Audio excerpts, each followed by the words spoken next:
Greetings from Layton, Utah.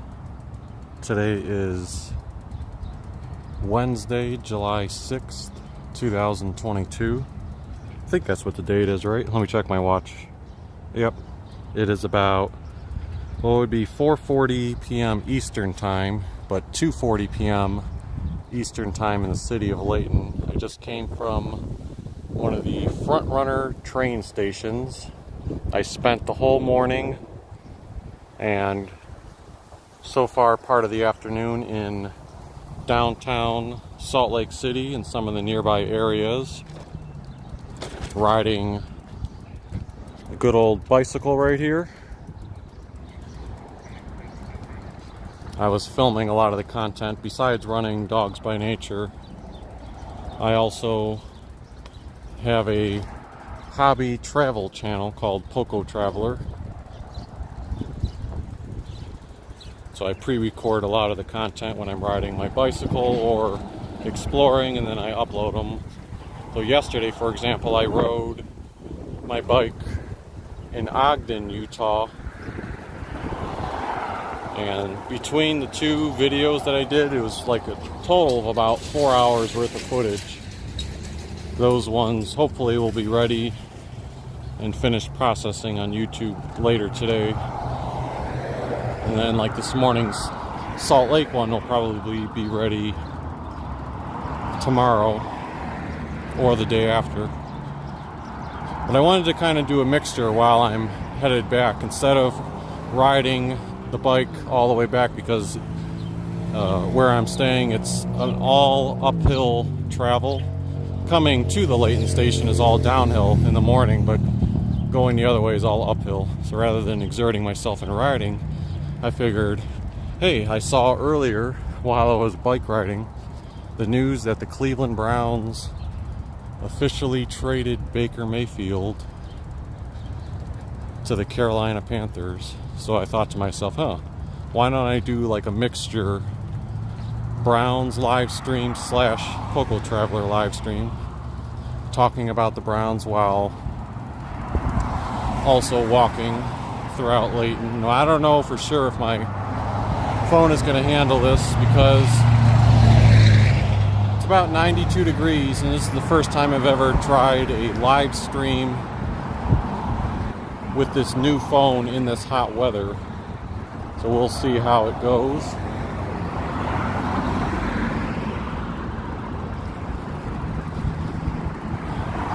But yes, talking about the Browns, I saw that Cleveland traded Baker Mayfield to the Carolina Panthers in exchange for a 5th round conditional pick. I haven't seen whether the exact terms have come out on it yet, as far as what conditions need to be met, other than the fact that it's playing time related. But it sounds like that can be upgraded to a 4th round pick, depending on how much time Baker sees with the Panthers.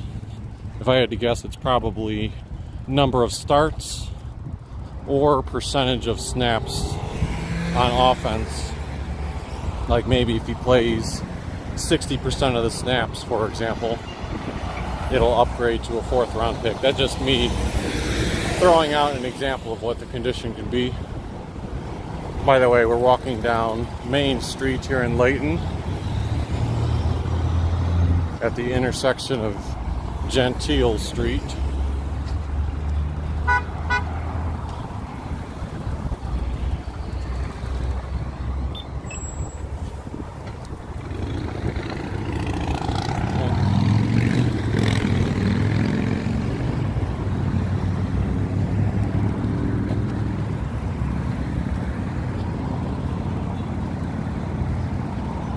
I'll try to wait until I finish crossing this busy intersection before I continue more of my commentary.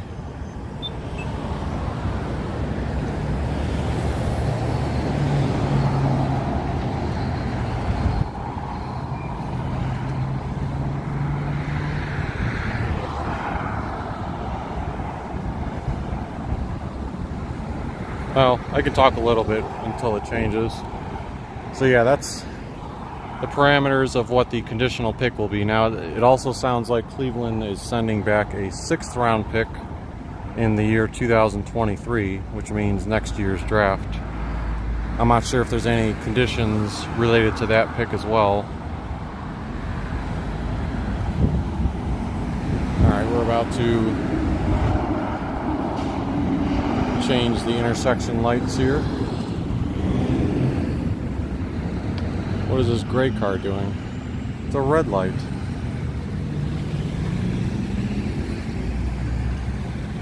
It's pulling over the crosswalk.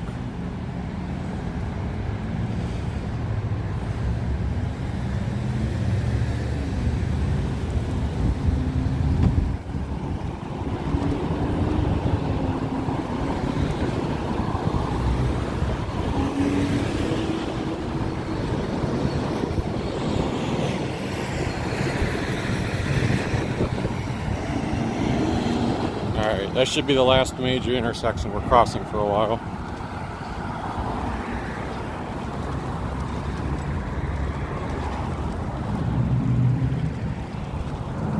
I have to do some digging later on to see whether there were anything reported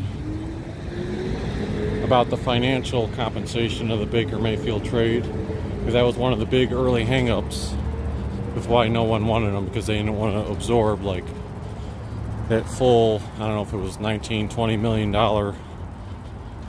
fifth-year salary that he was owed. Carolina was always the team that seemed to be the most linked to pulling the trigger, especially during the draft. Report was either during day 1 or day 2, I forget now, that we were actively discussing with them, and then probably a day 2 pick, and then Carolina drafted a quarterback, and we figured that would be the end of it.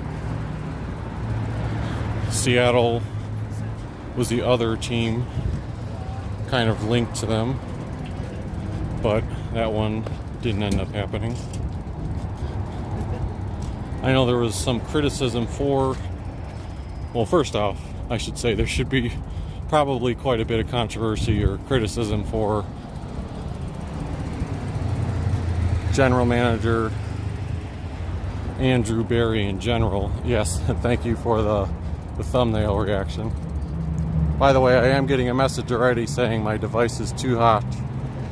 Use the overheating protection setting to improve live stream performance. I'm not sure what that is. Well, if my live stream ends up cutting out because of the heat, so be it. I'll try to talk Baker Mayfield and show whatever I can. But yeah, the general manager of the Browns, Andrew Berry, should be probably criticized, or as well as the whole organization in general, with how they've handled the dismissal of Baker Mayfield and the acquisition of Deshaun Watson. I don't want to get into too many details of the Watson case. Early in June, I wrote kind of my first opinionated column on the whole trade, because I was really trying to stay away from talking about it. I don't like the whole stigma surrounding Watson. I'm not trying to proclaim like, oh, he's innocent, guilty. I just, when there's that many cases and stuff, there's clearly some type of stigma associated with them, and I'd just rather the team focus on 100% football. And unfortunately, the whole offseason so far has been nothing but Watson and the Browns. I mean, think about it, we gave up what, like 3 first-round draft picks for him? A guy who hasn't played football all of last year, and who knows how long he'll be suspended for this year. I was always a supporter of Baker Mayfield. I thought his injury last year really hampered his progress. And even though at the time I was in favor of him continuing to play, in hindsight it seems like a bad decision. He should have probably been sat and benched by Kevin Stefanski. I mean, that was the whole purpose why we had a backup like Case Keenum on the roster, because if something happened to Mayfield, you're supposed to play Keenum. That's what you're paying him for. And yet we only gave Keenum those, what, 1 or 2 starts, which he won one of them.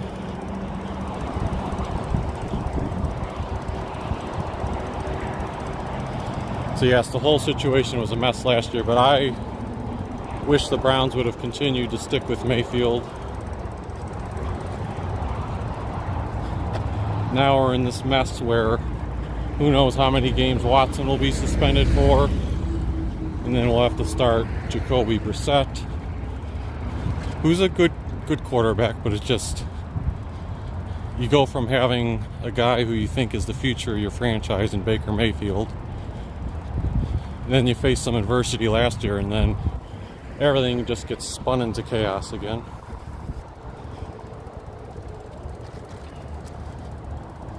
This is Church Street that we're on.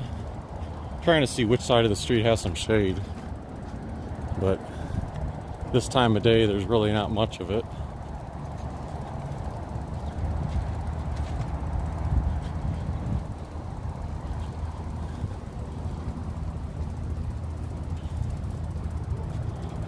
Training camp for the Browns will begin at the end of July and early August. Hopefully we hear something about Watson in the coming week, a definitive ruling on it, because that no doubt has an impact on the whole offensive chemistry.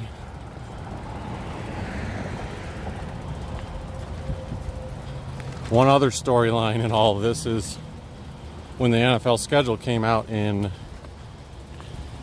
think it came out in April or May. Week 1 featured the Cleveland Browns at the Carolina Panthers. So that no doubt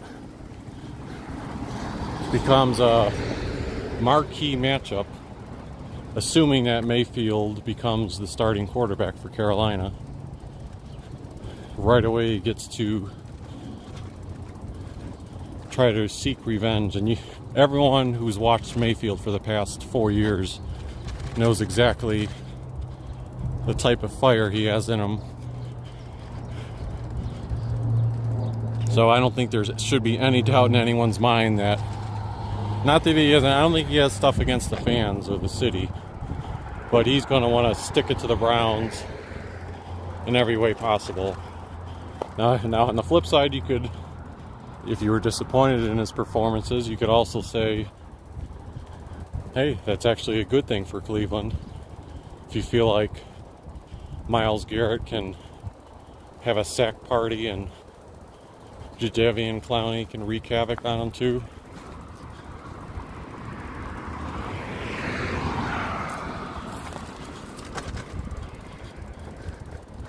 But yeah, there always seems to be something happening with Cleveland.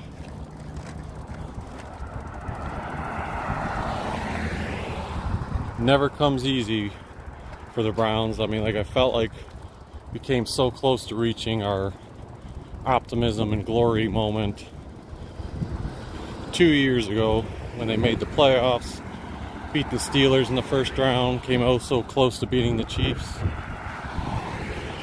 And then who would have thought one tackle attempt by Mayfield off of an interception has led to all of this. Because I can't imagine if Mayfield, two things. If he was healthy, didn't have that whole shoulder issue all of last year, I refuse to believe that he would have struggled as much as he did. And then two, if he would have performed at, pretty much an improved level, I don't think the front office would have been seeking a trade for Watson.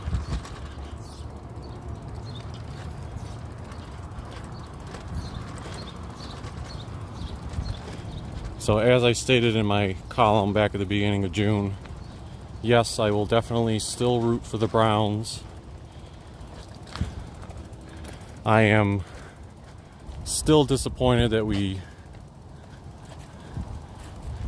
took Baker Mayfield out of the equation and now officially traded him. I didn't think we would, even though some people are saying, well, what if Watson gets suspended the whole season? Maybe you could bring Baker back for a year. Yeah, in my head, I kind of thought about that fantasy for a second or two, but it just seemed completely unrealistic given the way the whole offseason has transpired.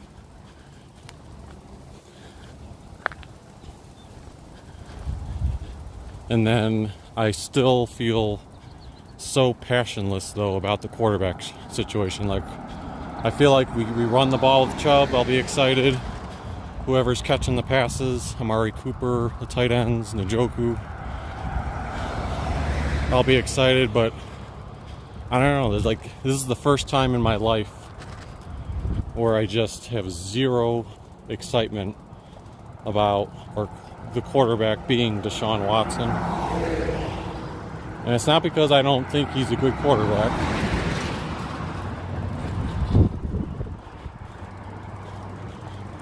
I feel like he can perform at a good level. I think he can win games if he's not suspended. I would not be surprised if he led us to the playoffs if he wasn't suspended. But I just can't. I don't know. I'm sure a lot of fans feel the same way. You just can't get excited over the thought of Watson. I mean, hell, I got myself probably more excited about Trent Dilfer, which there was very little excitement for Trent Dilfer being the Browns starting quarterback. But I at least, was into talking about the potential benefits of such a move. My vision is clouded in that regard. I don't feel like talking about how Watson can benefit the Browns. It's almost like my mind is just excluding him from the football discussion aspect. And at some point I'm going to have to change that. But that's just how it is right now.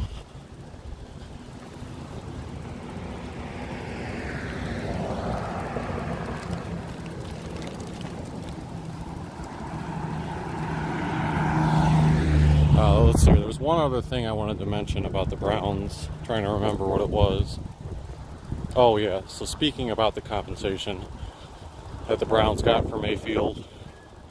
So yes, in the grand scheme of things, it sounds like and pretty much is nothing, because we spent a first round pick on him, and in return we're getting, as people would say, a bag of balls or nothing, pretty much. But on the same note, a lot of people, friends, colleagues, kept asking me over the past few weeks and months, why don't the Browns just cut Mayfield? Why are we dragging us on and keeping him? And the thing I kept telling them was, well, it's a unique situation where it actually does make sense to keep Mayfield on the roster, even if you plan on cutting him, in the long run or whatever. There was no harm in keeping him, and you would have the same difference if you would have cut him. You would have, owed him the money. If he stays on the roster, you owe him the money. So there was no urgent need to get rid of them, and the asking price could possibly go up as time goes on, or teams get closer to training camp, maybe get a little more desperate. Or I was telling them, if someone's starting quarterback got hurt in training camp, or at the beginning of the season we were still hanging on to him, maybe someone would say, oh, we got to salvage our season, let's go ahead and trade for Mayfield. So that's the only thing I'll say about this situation, is that the one thing that was right was that if the Browns were persistent and hell-bent on not having Mayfield be their future quarterback. I did agree with not cutting him or not releasing him, because it did end up paying off in the form of a 5th round pick, possibly a 4th round draft pick.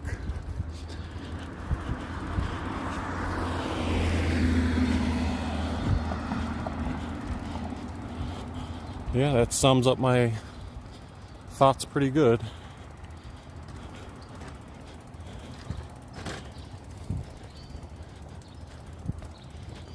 So that'll probably be the end of this little impromptu live stream. If you enjoyed, actually, let me pull over in the shade here first to at least say that. Let's see. Park the bike.